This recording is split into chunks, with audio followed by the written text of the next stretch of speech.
Welcome to Macao Orchestra's Behind the Music. Today we are going to talk about Hector Berlioz's Roman Carnival Overture.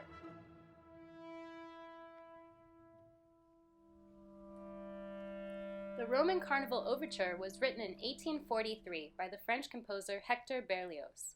This piece is one of his most famous overtures, but to understand the significance of this piece, we need to go back a few years.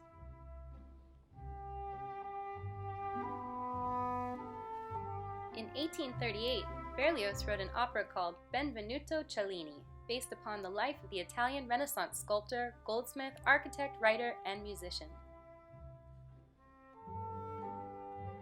The opera was premiered at the Paris Opera on September 10, 1838, and was a total disaster.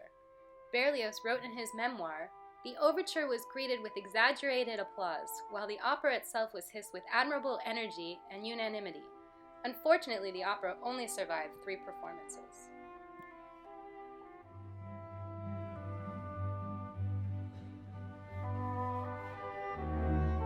Berlioz blamed the conductor, François-Antoine Habeneck, for giving a lousy interpretation of the music, and even playing the saltarello in the second act at half the intended speed.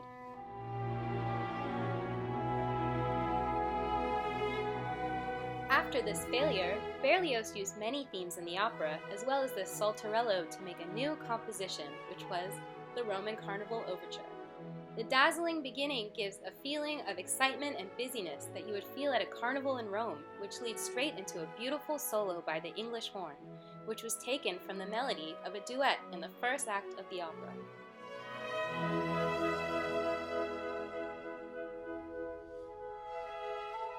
In 1843, Berlioz himself conducted the premiere of his Roman Carnival Overture in Paris. There was some drama that day, as the overture only had 1 rehearsal and without most of the wind players, because they were needed for the National Guard earlier that day. The musicians were incredibly nervous to play a new piece they had never rehearsed, but Berlioz assured them, saying, "You are all excellent players. Watch my stick as often as you can, count your rest carefully, and everything will be all right."